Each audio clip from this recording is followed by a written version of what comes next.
Esther புத்தகம் 1ஆம் அதிகாரம். இந்து தேசம் முதல் எத்தியோப்பியா தேசம் வரைக்கும் உள்ள 127 நாடுகளையும் அரசாண்ட அகாஸ்வேருவின் நாட்களில் சம்பவித்ததாவது: ராஜாவாகிய அகாஸ்வேரு சூசான் அரண்மனையில் இருக்கிற தன் ராஜ்யத்தின் சிங்காசனத்தின் மேல் வீற்றிருந்தான். அவன் தன் ராஜ்யபாரத்தின் 3ஆம் வருஷத்திலே தன்னுடைய பிரபுக்களுக்கும் ஊழியக்காரருக்கும் விருந்து பண்ணினான். அப்பொழுது பெர்சியா மேதியா தேசங்களிலுள்ள மகத்தானவர்களும் நாடுகளின் அதிபதிகளும் பிரபுக்களும் அவன் சமூகத்தில் வந்திருந்தார்கள். அவன் தன் ராஜ்யத்தின் மகிமையான ஐஸ்வர்யத்தையும் தன் மகத்துவத்தின் சிறந்த பிரதாபத்தையும் அநேக நாளாகிய 180 நாளளவும் விளங்கச் செய்து கொண்டிருந்தான்.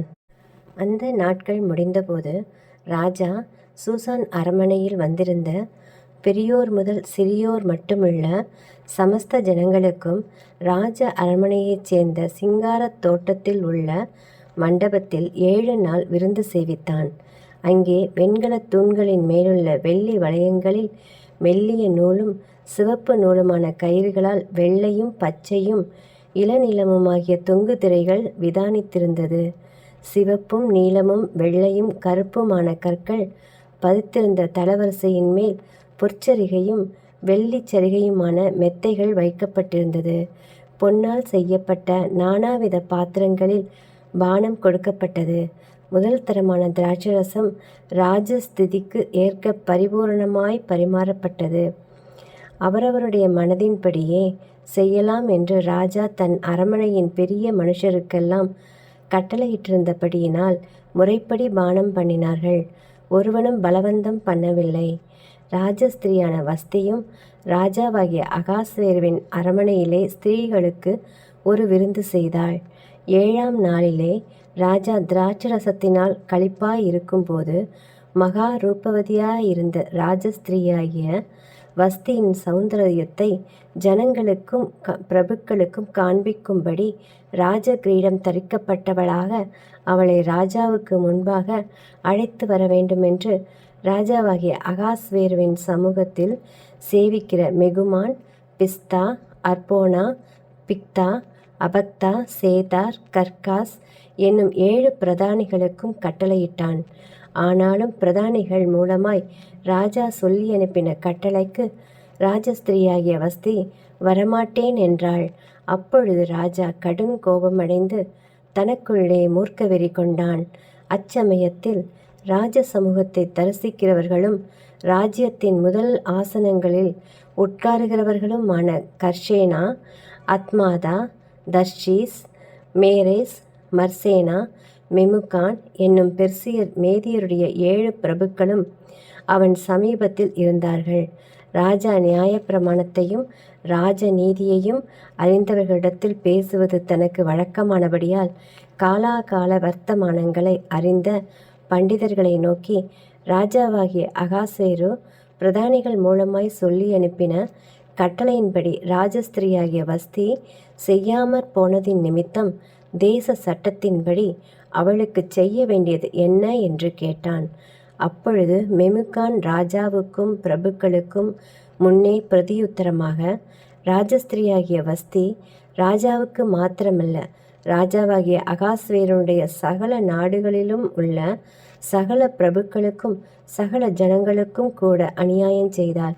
ராஜாவாகிய அகாஸ்வேரு ராஜஸ்திரியாகிய வஸ்தியை தமக்கு முன்பாக அழைத்து வரச் சொன்னபோது அவள் வரமாட்டோம் என்கிற செய்தி எல்லா ஸ்திரீகளுக்கும் பிரசித்தமானால் அவர்களும் தங்கள் புருஷரை தங்கள் பார்வையில் அற்பமாய் எண்ணுவார்கள்.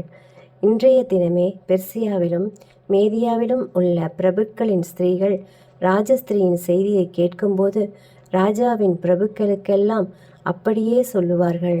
மிகுந்த அசட்டையும் எரிச்சலும் விளையும். ராஜாவுக்கு சம்மதியாயிருந்தால் வஸ்தி இனி ராஜாவாகிய அகாஸ்வேருவுக்கு முன்பாக வரக்கூடாது என்றும் அவளுடைய ராஜ மேன்மையை அவளை பார்க்கிலும் உத்தமியாகிய மற்றொரு ஸ்திரீக்கு ராஜா கொடுப்பாராக என்றும் அவரால் ஒரு ராஜ கட்டளை பிறந்தது. அது மீறப்படாதபடிக்கு பெர்சியாவுக்கும் மேதியாவுக்கும் உரிய தேச சட்டத்திலும் எழுதப்பட வேண்டும். இப்படி ராஜா தீர்த்த காரியம் தமது விஸ்தீரணமான ராஜ்யமெங்கும் கேட்கப்படும்போது பெரியோர் முதல் சிறியோர் மட்டுமல்ல எல்லா ஸ்திரீகளும் தங்கள் புருஷரை கனம் பண்ணுவார்கள் என்றான். இந்த வார்த்தை ராஜாவுக்கும் பிரபுக்களுக்கும் நலமாய் தோன்றினதினால் ராஜா மெமுகானுடைய வார்த்தையின்படியே செய்து, எந்த புருஷனும் தன் வீட்டுக்கு தானே அதிகாரியாக இருக்க வேண்டும் என்றும் இதை அந்தந்த ஜனங்களுடைய பாஷையிலே பிரசித்தம் பண்ண வேண்டும் என்றும் அந்தந்த நாட்டில் வழங்குகிற அச்சரத்திலும் அந்தந்த ஜாதியார் பேசுகிற பாஷையிலும் ராஜாவின் சகல நாடுகளுக்கும் கட்டளை எழுதி அனுப்பினான். அதிகாரம் 2. இவைகளுக்கு பின்பு ராஜாவாகிய அகாஸ்வேருவின் உக்கிரம் தணிந்தபோது அவன் வஸ்தியையும் அவள் செய்ததையும் அவளை குறித்து தீர்மானிக்கப்பட்டதையும் நினைத்தான். அப்பொழுது ராஜாவை சேவிக்கிற அவனுடைய ஊழியக்காரர் அவனை நோக்கி, ரூபவதியாயிருக்கிற கன்னி பெண்களை ராஜாவுக்காக தேட வேண்டும். அதற்காக ராஜா தம்முடைய ராஜ்யத்தின் நாடுகளிலெல்லாம் விசாரிப்புக்காரரை வைக்க வேண்டும். இவர்கள் ரூபவதிகளாயிருக்கிற சகல கன்னி பெண்களையும் கூட்டி சூசான் அரண்மனையில் இருக்கிற கன்னி மாடத்துக்கு அழைத்து வந்து ஸ்திரீகளை காவல் பண்ணுகிற ராஜாவின் பிரதானியாகிய ஏகாயின் வசத்தில் ஒப்புவிக்க வேண்டும். அவர்களுடைய சுத்திகரிப்புக்கு வேண்டியவைகள் அவர்களுக்கு கொடுக்கப்பட வேண்டும். அப்பொழுது ராஜாவின் கண்களுக்கு பிரியமான கன்னி வஸ்திக்கு பதிலாக பட்டத்து ஸ்திரீயாக வேண்டும் என்றார்கள். இந்த வார்த்தை ராஜாவுக்கு நலமாய் தோன்றினபடியால் அப்படியே செய்தான். அப்பொழுது சூசான் அரண்மனையிலே பெஞ்சமீனாகிய கீசின் குமாரன் சீமையினுடைய மகனாகிய யாவீரின் குமாரன் மொர்தகாய் என்னும் பேருள்ள ஒரு யூதன் இருந்தான். அவன் பாபிலோன் ராஜாவாகிய நேபுகாத் நேச்சார் யூதாவின் ராஜாவாகிய எகோனியாவை பிடித்து கொண்டு போகிறபோது அவனோடே கூட எருசலேமிலிருந்து பிடித்து கொண்டு போகப்பட்டவர்களில் ஒருவனாயிருந்தான். அவன் தன் சிறிய தகப்பன் குமாரத்தியாகிய எஸ்தர் என்னும் அத்சாலை வளர்த்தான். அவளுக்கு தாய் தகப்பன் இல்லை. அந்த பெண் ரூபவதியும் சௌந்தரியம் உடையவளுமாயிருந்தாள். அவள் தகப்பனும் அவள் தாயும் மரணமடைந்தபோது மெர்தகாய் அவளை தன் குமாரத்தியாக எடுத்துக்கொண்டான். ராஜாவின் கட்டளையும் தீர்மானமும் பிரசித்தமாகி அநேகம் பெண்கள் கூட்டப்பட்டு சூசான் அரண்மனையுள்ள ஏகாயின் வசத்தில் ஒப்புவிக்கப்படுகிற போது எஸ்தரும் ராஜாவின் அரண்மனைக்கு அழைத்து கொண்டு போகப்பட்டு ஸ்திரீகளை காவல் பண்ணுகிற ஏகாயின் வசத்தில் ஒப்புவிக்கப்பட்டாள். அந்த பெண் அவன் பார்வைக்கு நன்றாயிருந்ததினாலே அவளுக்கு அவன் கண்களில் தயை கிடைத்தது. ஆகையால் அவளுடைய சுத்திகரிப்புக்கு வேண்டியவைகளையும் அவளுக்கு தேவையான மற்றவைகளையும் அவளுக்கு கொடுக்கவும் ராஜ அரண்மனையில் இருக்கிற 7 தாதிமார்களை அவளுக்கு நியமிக்கவும் ஜாக்கிரதைப்பட்டு கன்னி மாடத்தில் சிறந்த ஒரு இடத்திலே அவளையும் அவள் தாதிமார்களையும் வைத்தான். எஸ்தரோவென்றால் தன் குலத்தையும் தன் பூர்வோத்திரத்தையும் அறிவிக்காதிருந்தாள். மொர்தகாய் அதை தெரிவிக்க வேண்டாம் என்று அவளுக்கு கற்பித்திருந்தான். எஸ்தருடைய சுக செய்தியையும் அவளுக்கு நடக்கும் காரியத்தையும் அறிய மொர்தகாய் நாடோறும் கன்னி மாடத்து முற்றத்துக்கு முன்பாக உலாவுவான். ஒவ்வொரு பெண்ணும் 6 மாதம் வெள்ளை போல தைலத்தினாலும் 6 மாதம் சுகந்த வர்க்கங்களினாலும் ஸ்திரீகளுக்குரிய மற்ற சுத்திகரிப்புகளினாலும் ஜோடிக்கப்படுகிற நாட்கள் நிறைவேறி இவ்விதமாய் ஸ்திரீகளின் முறைமைப்படி 12 மாதமாக செய்யப்பட்டு தீர்ந்த பின்பு ராஜாவாகிய அகாஸ்வேருவினிடத்தில் பிரவேசிக்க அவளவளுடைய முறை வருகிறபோது இப்படி ஜோடிக்கப்பட்ட பெண் ராஜாவினிடத்தில் பிரவேசிப்பாள். கன்னிமாடத்திலிருந்து தன்னோடே கூட ராஜ அரண்மனைக்கு போக அவள் தனக்கு வேண்டுமென்று கேட்பவையெல்லாம் அவளுக்கு கொடுக்கப்படும். சாயங்காலத்திலே அவள் உள்ளே பிரவேசித்து காலமே அபிமான ஸ்திரீகளை காவல் பண்ணுகிற ராஜாவின் பிரதானியாகிய சாஸ்காசுடைய 2ஆம் மாடத்துக்கு திரும்பி வருவாள். ராஜா தன்னை விரும்பி பேர் சொல்லி அழைப்பித்தால் ஒழிய அவள் ஒருபோதும் ராஜாவினிடத்தில் பிரவேசிக்க கூடாது. மொர்தகாய் தனக்கு குமாரத்தியாய் ஏற்றுக்கொண்டவளும் அவன் சிறிய தகப்பனாகிய அபியாயேலின் குமாரத்தியுமான எஸ்தர் ராஜாவிடத்தில் பிரவேசிக்கிறதற்கு முறை வந்தபோது அவள் ஸ்திரீகளை காவல் பண்ணுகிற ராஜாவின் பிரதானியாகிய ஏகாய் நியமித்த காரியமேயல்லாமல் வேறொன்றும் கேட்கவில்லை. எஸ்தருக்கு தன்னை காண்கிற எல்லா கண்களிலும் தயை கிடைத்தது. அப்படியே எஸ்தர் ராஜாவாகிய அகாஸ்வேரு அரசாளுகிற 7ஆம் வருஷம் தேபேத் மாதமாகிய 10ஆம் மாதத்திலே ராஜாவினிடத்தில் அரமனைக்கு அழைத்து கொண்டு போகப்பட்டாள். ராஜா சகல ஸ்திரீகளை பார்க்கிலும் எஸ்தர் மேல் அன்பு வைத்தான். சகல கன்னிகைகளை பார்க்கிலும் அவளுக்கு அவன் சமூகத்தில் அதிக தயையும் பட்சமும் கிடைத்தது. ஆகையால் அவன் ராஜ கிரீடத்தை அவள் சிரசின் மேல் வைத்து அவளை வஸ்தியின் ஸ்தானத்திலே பட்டத்து ஸ்திரீயாக்கினான். அப்பொழுது ராஜா தன்னுடைய எல்லா பிரபுக்களுக்கும் ஊழியக்காரருக்கும் எஸ்தரின் நிமித்தம் ஒரு பெரிய விருந்து செய்து நாடுகளுக்கு சலக்கரணை உண்டாக்கி ராஜஸ்திதிக்கு தக்க வெகுமானங்களை கொடுத்தான். 2ஆம் தரம் கன்னிகைகள் சேர்க்கப்படும்போது மொர்தெகாய் ராஜாவின் அரமனை வாசலில் உட்கார்ந்திருந்தான். எஸ்தர் மொர்தெகாய் தனக்கு கற்பித்திருந்தபடி தன் பூர்வோத்திரத்தையும் தன் குலத்தையும் தெரிவிக்காதிருந்தாள்.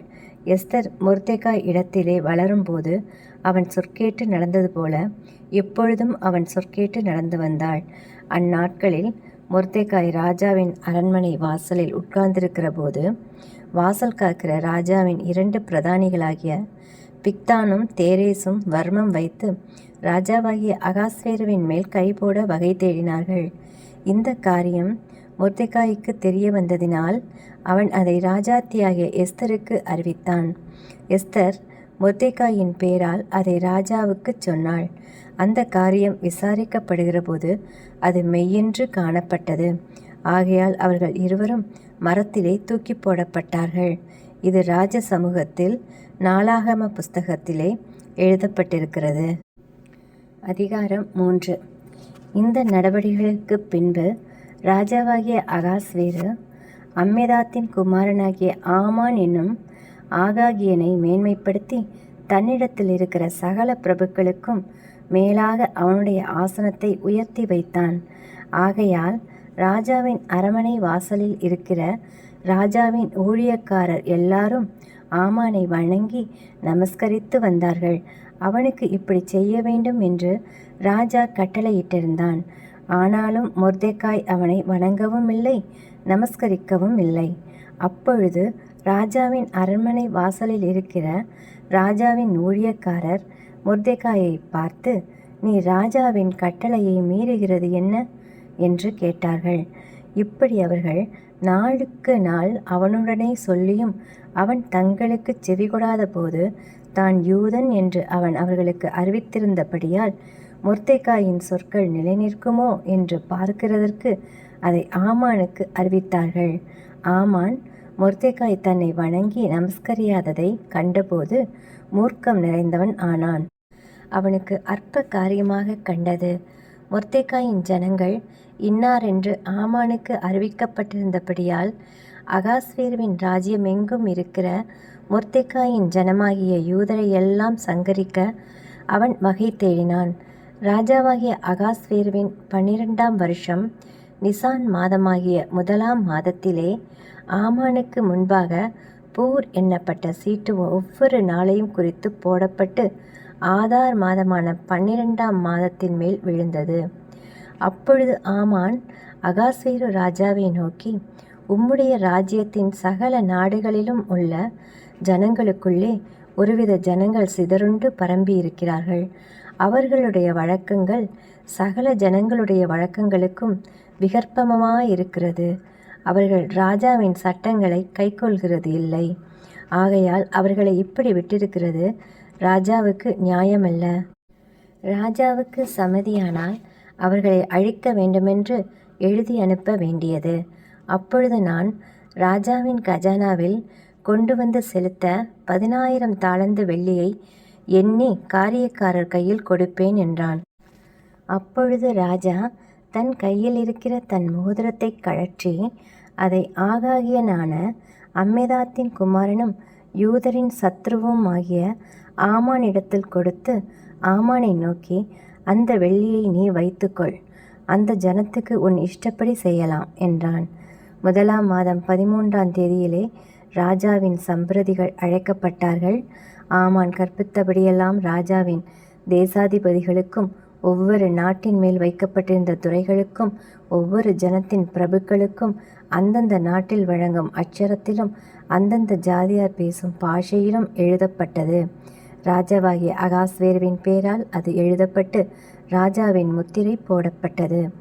ஆதார் மாதமான 12ஆம் மாதம் 13ஆம் தேதியாகிய ஒரே நாளிலே சிறியோர் பெரியோர் குழந்தைகள் ஸ்திரீகள் ஆகிய சகல யூதரையும் அழித்து கொன்று நிர்மூலமாக்கவும் அவர்களை கொள்ளையிடவும் அஞ்சற்காரர் கையிலே ராஜாவின் நாடுகளுக்கெல்லாம் கட்டளைகள் அனுப்பப்பட்டது.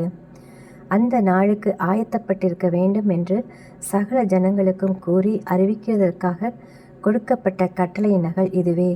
இது ஒவ்வொரு நாட்டிலும் பிரசித்தம் பண்ணப்பட்டது. அந்த அஞ்சற்காரர் ராஜாவின் உத்தரவினால் தீவிரமாய் புறப்பட்டு போனார்கள். அந்த கட்டளை சூசான் அரண்மனையில் பிறந்தது. ராஜாவும் ஆமானும் குடிக்கும்படி உட்கார்ந்தார்கள். சூசான் நகரம் கலங்கிற்று. எஸ்தர் 4ஆம் அதிகாரம். நடந்த யாவற்றையும் மொர்தெகாய் அறிந்தபோது மொர்தெகாய் தன் வஸ்திரங்களை கிழித்து ரட்டுடுத்தி சாம்பல் போட்டுக்கொண்டு நகரத்தின் நடுவே புறப்பட்டு போய் துயரமுள்ள மகா சத்தத்துடன் அலறிக்கொண்டு ராஜாவின் அரண்மனை வாசல் முகப்பு மட்டும் வந்தான். ரட்டிடுத்தினவனாய் ராஜாவின் அரண்மனை வாசலுக்குள் பிரவேசிக்க ஒருவனுக்கும் உத்தரவில்லை. ராஜாவின் உத்தரவும் அவனுடைய கட்டளையும் போய்ச் சேர்ந்த ஒவ்வொரு நாட்டிலும் ஸ்தலத்திலும் உள்ள யூதருக்குள்ளே மகா துக்கமும் உபவாசமும் அழுகையும் புலம்பலும் உண்டாய் அநேகர் ரட்டுடுத்தி சாம்பலில் கிடந்தார்கள். அப்பொழுது எஸ்தரின் தாதிமார்களும் அவளுடைய பிரதானிகளும் போய் அதை அவளுக்கு அறிவித்தார்கள். அதனாலே ராஜாத்தி மிகவும் துக்கப்பட்டு மொர்தெகாய் உடுத்தியிருந்த ரட்டை எடுத்து போட்டு அவனை உடுத்துவிக்கிறதற்கு வஸ்திரங்களை அனுப்பினாள். அவனோ அவைகளை ஏற்றுக்கொள்ளாதிருந்தான். அப்பொழுது எஸ்தர் தன் பணிவிடைக்கென்று ராஜாவினால் நியமித்திருந்த அவனுடைய பிரதானிகளில் ஒருவனாகிய ஆத்தாகை அழைப்பித்து காரியம் என்ன, அதன் முகாந்தரம் என்ன என்று அறியும்படி மொர்தெகாயினிடத்தில் விசாரிக்க அவனுக்கு கட்டளையிட்டாள். அப்படியே ஆத்தாகு ராஜாவின் அரண்மனை வாசலுக்கு முன்னான பட்டண வீதியில் இருக்கிற மொர்தெகாயினிடத்தில் புறப்பட்டு போனான். அப்பொழுது மொர்தெகாய் தனக்கு சம்பவித்த எல்லாவற்றை பற்றியும் யூதரை அழிக்கும்படி ஆமான் ராஜாவின் கஜானாவுக்கு எண்ணிக் கொடுப்பேன் என்று சொன்ன பணத்தொகையை பற்றியும் அவனுக்கு அறிவித்ததும் அன்றி யூதர்களை அழிக்கும்படி சூசானில் பிறந்த கட்டளையின் நகலையும் அவனிடத்தில் கொடுத்து அதை எஸ்தருக்கு காண்பித்து தெரியப்படுத்தவும் அவள் அகத்தியமாய் ராஜாவிடத்திற்கு போய் அவனிடத்தில் தன் ஜனங்களுக்காக விண்ணப்பம் பண்ணவும் மன்றாடவும் வேண்டுமென்று அவளுக்கு சொல்லச் சொன்னான். ஆத்தாகு வந்து மொர்தெகாயின் வார்த்தைகளை எஸ்தருக்கு அறிவித்தான். அப்பொழுது எஸ்தர் ஆத்தாகினிடத்தில் மொர்தெகாய்க்கு சொல்லி அனுப்பினது: யாராவது அழைப்பிக்கப்படாமல் உள்முற்றத்தில் ராஜாவினிடத்தில் பிரவேசித்தால் புருஷரானாலும் ஸ்திரீயானாலும் சரி, அவர்கள் பிழைக்கும்படிக்கு அவர்களுக்கு ராஜா பொற்செங்கோலை நீட்டினால் ஒழிய மற்றபடி சாக வேண்டும் என்கிற ஒரு தவறாத சட்டம் உண்டு. இது ராஜாவினுடைய சகல ஊழியக்காரருக்கும் ராஜாவினுடைய நாடுகளில் உள்ள சகல ஜனங்களுக்கும் தெரியும். நான் இந்த 30 நாளளவும் ராஜாவினிடத்தில் வரவழைக்கப்படவில்லை என்று சொல்லச் சொன்னாள். எஸ்தரின் வார்த்தைகளை மொர்தெகாய்க்கு தெரிவித்தார்கள். மொர்தெகாய் எஸ்தருக்கு திரும்பச் சொல்லச் சொன்னது: நீ ராஜாவின் அரண்மனையில் இருக்கிறதுனால் மற்ற யூதர் தப்பக்கூடாதிருக்க நீ தப்புவாய் என்று உன் மனதில் நினைவு கொள்ளாதே. நீ இந்த காலத்திலே மௌனமாயிருந்தால் யூதருக்கு சகாயமும் ரட்சிப்பும் வேறொரு இடத்திலிருந்து எழும்பும். அப்பொழுது நீயும் உன் தகப்பன் குடும்பத்தாரும் அழிவீர்கள். நீ இப்படிப்பட்ட காலத்துக்கு உதவியாய் இருக்கும்படி உனக்கு ராஜமேன்மை கிடைத்திருக்கலாமே, யாருக்கு தெரியும் என்று சொல்லச் சொன்னான். அப்பொழுது எஸ்தர் மொர்தெகாய்க்கு மறுபடியும் சொல்லச் சொன்னது: நீர் போய் சூசானில் இருக்கிற யூதரையெல்லாம் கூடி வரச் செய்து 3 நாள் அல்லும் பகலும் புசியாமலும் குடியாமலும் இருந்து எனக்காக உபவாசம் பண்ணுங்கள். நானும் என் தாதிமாரும் உபவாசம் பண்ணுவோம். இவ்விதமாக சட்டத்தை மீறி ராஜாவினிடத்தில் பிரவேசிப்பேன். நான் செத்தாலும் சாகிறேன் என்று சொல்லச் சொன்னாள். அப்பொழுது மொர்தெகாய் புறப்பட்டு போய் எஸ்தர் தனக்கு கற்பித்தபடியெல்லாம் செய்தான். அதிகாரம் 5. 3ஆம் நாளிலே எஸ்தர் ராஜ வஸ்திரம் தரித்து கொண்டு ராஜ அரண்மனையின் உள்முற்றத்தில் ராஜா கொலுவிருக்கும் ஸ்தானத்துக்கு எதிராக வந்து நின்றாள். ராஜா அரண்மனை வாசலுக்கு எதிரான கொலு மண்டபத்தில் ராஜாசனத்திலே வீற்றிருந்தான். ராஜா ராஜஸ்திரியாகிய எஸ்தர் முற்றத்தில் நிற்கிறதை கண்டபோது அவளுக்கு அவன் கண்களில் தயை கிடைத்ததினாலே ராஜா தன் கையில் இருக்கிற பொற்செங்கோலை எஸ்தரிடத்துக்கு நீட்டினான். அப்பொழுது எஸ்தர் கிட்ட வந்து செங்கோலின் நுனியை தொட்டாள். ராஜா அவளை நோக்கி, எஸ்தர் ராஜாத்தியே, உனக்கு என்ன வேண்டும்? நீ கேட்கிற மன்றாட்டு என்ன? நீ ராஜ்யத்தில் பாதி மட்டும் கேட்டாலும் உனக்கு கொடுக்கப்படும் என்றான். அப்பொழுது எஸ்தர், ராஜாவுக்கு சித்தமானால் நான் தமக்கு செய்வித்த விருந்துக்கு ராஜாவும் ஆமானும் வரவேண்டும் என்றாள். அப்பொழுது ராஜா எஸ்தர் சொற்படி செய்ய ஆமானை தீவிரித்து வரும்படி சொல்லி எஸ்தர் செய்த விருந்துக்கு ராஜாவும் ஆமானும் வந்தார்கள். விருந்திலே திராட்சரசம் பரிமாறப்படுகையில் ராஜா எஸ்தரை பார்த்து, உன் வேண்டுதல் என்ன? அது உனக்கு கொடுக்கப்படும். நீ கேட்கிறது என்ன? நீ ராஜ்யத்தில் பாதி மட்டும் கேட்டாலும் கிடைக்கும் என்றான். அதற்கு எஸ்தர் பிரதியுத்தரமாக, ராஜாவின் கண்களில் எனக்கு கிருபை கிடைத்தது. என் வேண்டுதலை கட்டளையிடவும் என் விண்ணப்பத்தின்படி செய்யவும் ராஜாவுக்கு சித்தமாயிருந்தால் ராஜாவும் ஆமானும் நான் இன்னும் தங்களுக்கு செய்யப்போகிற விருந்துக்கு வரவேண்டும் என்பதே என் வேண்டுதலும் என் விண்ணப்பமுமாயிருக்கிறது. நாளைக்கு ராஜாவின் சொற்படி செய்வேன் என்றாள். அன்றைய தினமே ஆமான் சந்தோஷமும் மனமகிழ்ச்சியுமாய் புறப்பட்டான். ஆனாலும் ராஜாவின் அரண்மனை வாசலில் இருக்கிற மொர்தெகாய் தனக்கு முன் எழுந்திராமலும் அசையாமலும் இருக்கிறதை ஆமான் கண்டபோது அவன் மொர்தெகாயின் மேல் உக்கிரம் நிறைந்தவனானான். ஆயிலும் ஆமான் அதை அடக்கி கொண்டு தன் வீட்டுக்கு வந்து தன் சிநேகிதரையும் தன் மனைவியாகிய சிரேஷையும் அழைத்து தன் ஐஸ்வர்யத்தின் மகிமையையும் தன் பிள்ளைகளின் திரட்சியையும் ராஜா தன்னை பெரியவனாக்கி தன்னை பிரபுக்கள் மேலும் ராஜாவின் ஊழியக்காரர் மேலும் உயர்த்தின எல்லாவற்றையும் ஆமான் அவர்களுக்கு விவரித்து சொன்னான். பின்னையும் ஆமான் ராஜஸ்திரியாகிய எஸ்தரும் தான் செய்த விருந்துக்கு ராஜாவுடனே கூட என்னை தவிர வேறு ஒருவரையும் அழைக்கவில்லை. நாளைக்கும் ராஜாவுடனே கூட நான் விருந்துக்கு வரவழைக்கப்பட்டிருக்கிறேன். ஆனாலும் அந்த யூதனாகிய மொர்தெகாய் ராஜாவின் அரண்மனை வாசலில் உட்கார்ந்திருக்கிறதை நான் காணும் அளவும் அவையெல்லாம் எனக்கு ஒன்றும் இல்லை என்றான். அப்பொழுது அவன் மனைவியாகிய சிரேஷும் அவனுடைய சிநேகிதர் எல்லோரும் அவனை பார்த்து, 50 முழ உயரமான ஒரு தூக்கு மரம் செய்யப்பட வேண்டும். அதிலே மொர்தெகாயை தூக்கி போடும்படி நாளைய தினம் நீர் ராஜாவுக்கு சொல்ல வேண்டும். பின்பு சந்தோஷமாய் ராஜாவுடனே கூட விருந்துக்கு போகலாம் என்றார்கள். இந்த காரியம் ஆமானுக்கு நன்றாய் கண்டதனால் தூக்கு மரத்தை செய்வித்தான். அதிகாரம் 6. அந்த ராத்திரியிலே ராஜாவுக்கு நித்திரை வராதபடியினால் கால வர்த்தமானங்கள் எழுதியிருக்கிற நடபடி புஸ்தகத்தை கொண்டு வரச் சொன்னான். அது ராஜ சமூகத்தில் வாசிக்கப்பட்டது. அப்பொழுது வாசற்காவலாளரில் ராஜாவின் 2 பிரதானிகளாகிய பிக்தானாவும் தேரேசும் ராஜாவாகிய அகாஸ்வேருவின் மேல் கைபோட பார்த்த செய்தியை மொர்தெகாய் அறிவித்தான் என்று எழுதியிருக்கிறது வாசிக்கப்பட்டது. அப்பொழுது ராஜா, இதற்காக மொர்தெகாய்க்கு கனமும் மேன்மையும் செய்யப்பட்டதா என்று கேட்டான். அதற்கு ராஜாவை சேவிக்கிற ஊழியக்காரர், அவனுக்கு ஒன்றும் செய்யப்படவில்லை என்று சொன்னார்கள். ஆமான் தான் செய்த தூக்கு மரத்திலே மொர்தெகாயை தூக்கி போட வேண்டுமென்று ராஜாவிடத்தில் பேசும்படி ராஜ அரண்மனையின் வெளிமுற்றத்திலே வந்திருந்தான். அப்பொழுது ராஜா, முற்றத்தில் இருக்கிறது யார் என்று கேட்டான். ராஜாவின் ஊழியக்காரர் அவனை நோக்கி, இதோ ஆமான் முற்றத்திலே நிற்கிறான் என்றார்கள். ராஜா, அவன் உள்ளே வரட்டும் என்றான். ஆமான் உள்ளே வந்தபோது ராஜா அவனை நோக்கி, ராஜா கணம் பண்ண விரும்புகிற மனுஷனுக்கு என்ன செய்யப்பட வேண்டும் என்று கேட்டான். அதற்கு ஆமான், என்னையன்றி யாரை ராஜா கணம் பண்ண விரும்புவார் என்று தன் மனதிலே நினைத்து ராஜாவை நோக்கி, ராஜா கணம் பண்ண விரும்புகிற மனுஷனுக்கு செய்ய வேண்டியது என்னவென்றால், ராஜா உடுத்திக்கொள்ளுகிற ராஜ வஸ்திரமும் ராஜா ஏறுகிற குதிரையும் அவர் சிரசிலே தரிப்பிக்கப்படும் ராஜமுடியும் கொண்டு வரப்பட வேண்டும். அந்த வஸ்திரமும் குதிரையும் ராஜாவுடைய பிரதான பிரபுக்களில் ஒருவனுடைய கையிலே கொடுக்கப்பட வேண்டும். ராஜா கணம் பண்ண விரும்புகிற மனுஷனை அலங்கரித்த பின் அவனை குதிரையின் மேல் ஏற்றி நகர வீதியில் உலாவும்படி செய்து, ராஜா கணம் பண்ண விரும்புகிற மனுஷனுக்கு இப்படியே செய்யப்படும் என்று அவனுக்கு முன்பாக கூறப்பட வேண்டும் என்றான். அப்பொழுது ராஜா ஆமானை நோக்கி, சீக்கிரமாய் நீ சொன்னபடி வஸ்திரத்தையும் குதிரையையும் கொண்டு போய் ராஜ அரமனையின் வாசலிலே உட்கார்ந்திருக்கிற யூதனாகிய மொர்தெகாய்க்கு அந்த பிரகாரம் செய். நீ சொன்ன எல்லாவற்றிலும் ஒன்றும் தவறாதபடி பார் என்றான்.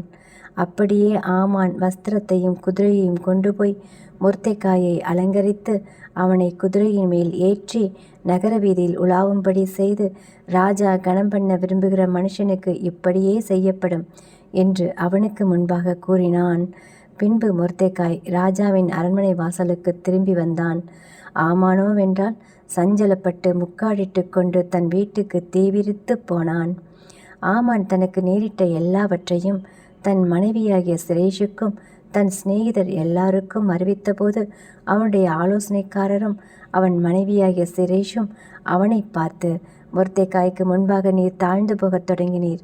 அவன் யூத குலமானால் நீர் அவனை மேற்கொள்ளாமல் அவனுக்கு முன்பாக தாழ்ந்து போவது நிச்சயம் என்றார்கள். அவர்கள் இப்படி பேசி கொண்டிருக்கும் போதே ராஜாவின் பிரதானிகள் வந்து எஸ்தர் செய்த விருந்துக்கு வர ஆமானை துரிதப்படுத்தினார்கள். அதிகாரம் 7.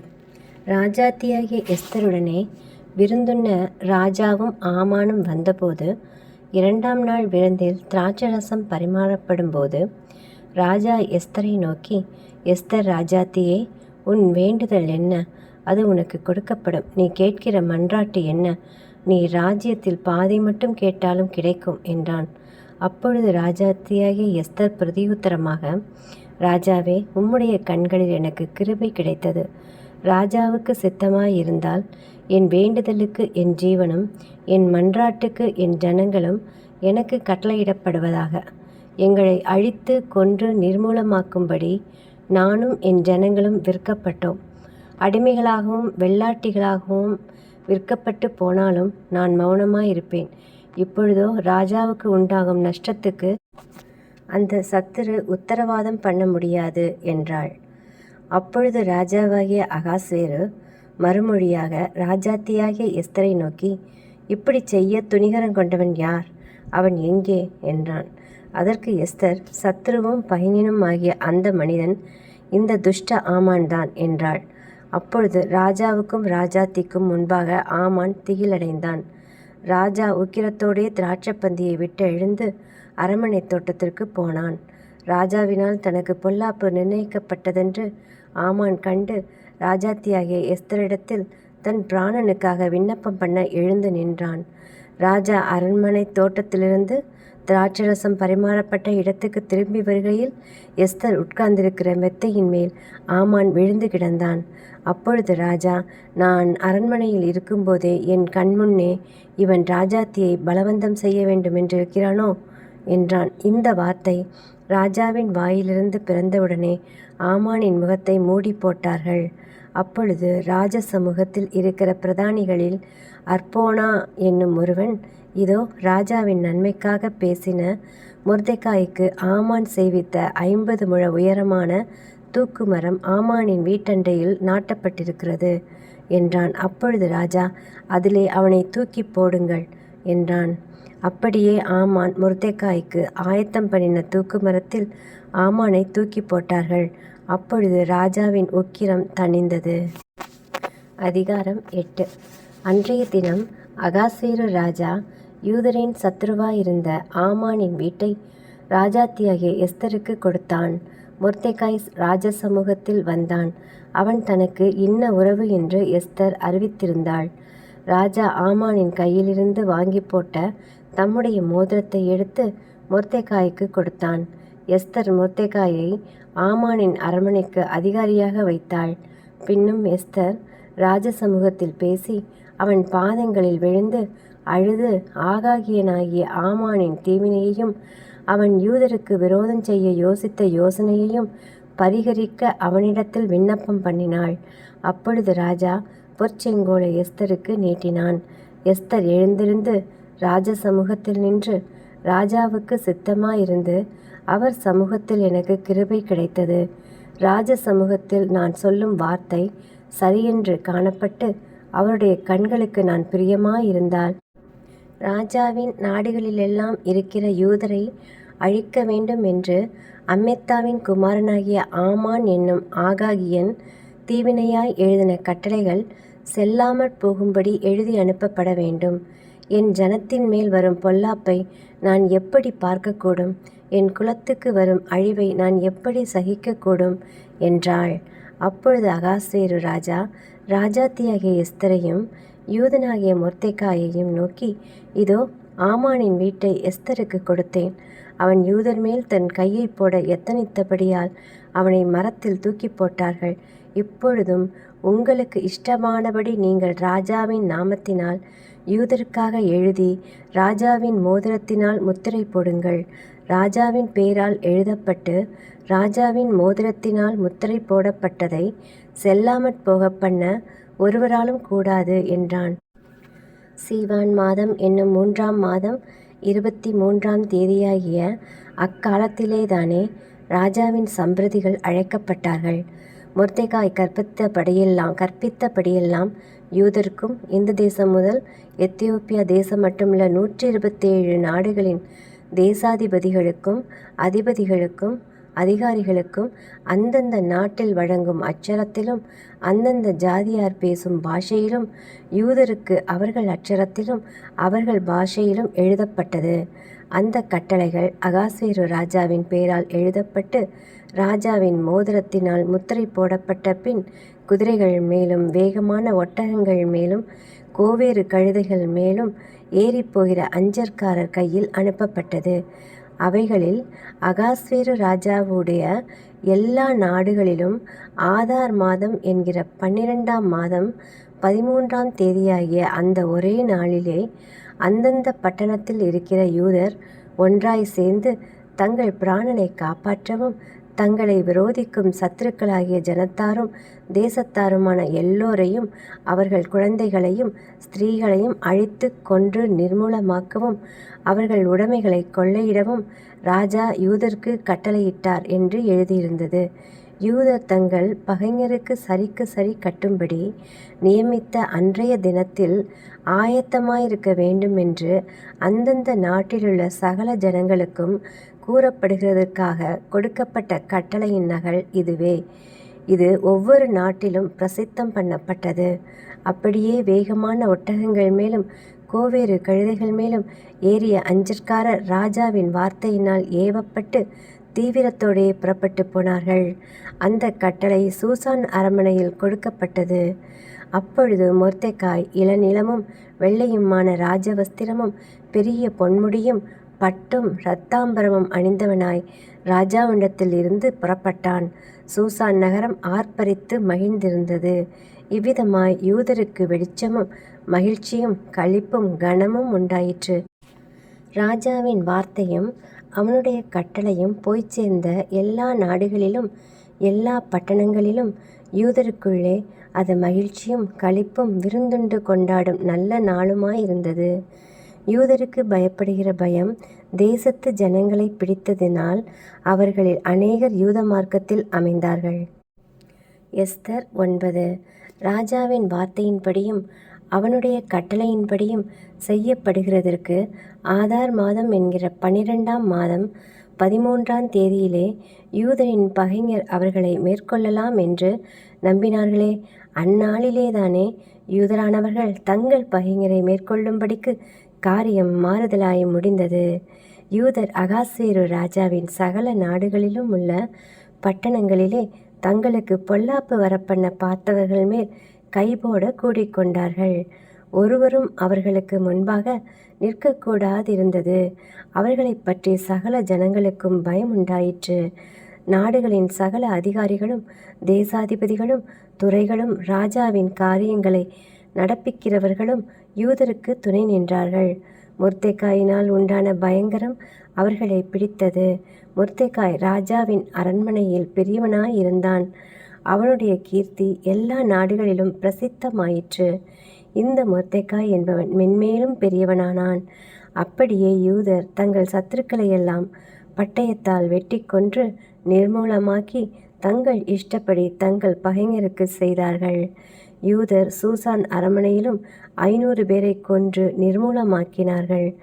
அம்மெத்தாவின் குமாரனாகிய ஆமான் என்னும் யூதருடைய சத்துருவின் குமாரரான பர்சான்தாத்தா, தல்மோன், அஸ்பாதா, பொராதா, அதலியா, அரிதாத்தா, பர்மஷ்டா, அரிசாய், அரிதாய், வாய்சாதா ஆகிய 10 பேரையும் கொன்று போட்டார்கள். ஆனாலும் கொள்ளையிட தங்கள் கையை நீட்டவில்லை. அன்றைய தினம் சூசான் அரண்மனையில் கொன்று போடப்பட்டவர்களின் தொகை ராஜ சமூகத்தில் கொண்டு வரப்பட்டது. அப்பொழுது ராஜா ராஜாத்தியாகிய எஸ்தரை நோக்கி, யூதர் சூசான் அரண்மனையில் 500 பேரையும் ஆமானின் 10 குமாரரையும் கொன்று நிர்மூலமாக்கினார்கள். ராஜாவின் மற்ற நாடுகளிலும் என்ன செய்திருப்பார்களோ? இப்பொழுதும் உன் வேண்டுதல் என்ன? அது உனக்கு கட்டளையிடப்படும். உன் மன்றாட்டு என்ன? அதன்படி செய்யப்படும் என்றான். அப்பொழுது எஸ்தர், ராஜாவுக்கு சித்தமாயிருந்தால் இன்றைய தினத்து கட்டளையின்படியே சூசானில் இருக்கிற யூதர் நாளைய தினமும் செய்யவும், ஆமானின் 10 குமாரரின் உடலையும் தூக்கு மரத்தில் தூக்கி போடவும் உத்தரவாக வேண்டும் என்றாள். அப்படியே செய்யும்படிக்கு ராஜா உத்தரவு கொடுத்தான்.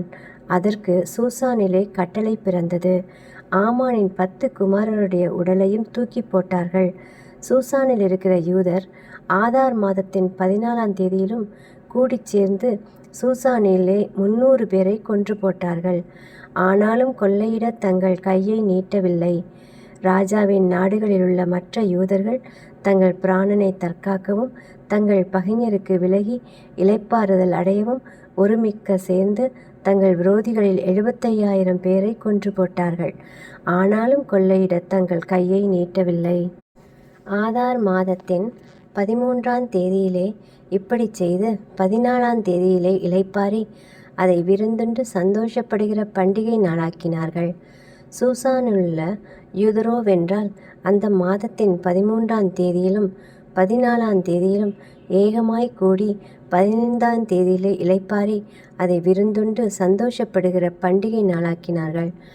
ஆதலால் அலங்கமில்லாத ஊர்களில் குடியிருக்கிற நாட்டுப்புறத்தரான யூதர்கள் ஆதார் மாதத்தின் 14ஆம் தேதியை சந்தோஷமும் விருந்துண்கிற பூரிப்புமான நாளும் ஒருவருக்கொருவர் வரிசைகளை அனுப்புகிற நாளும் ஆக்கினார்கள்.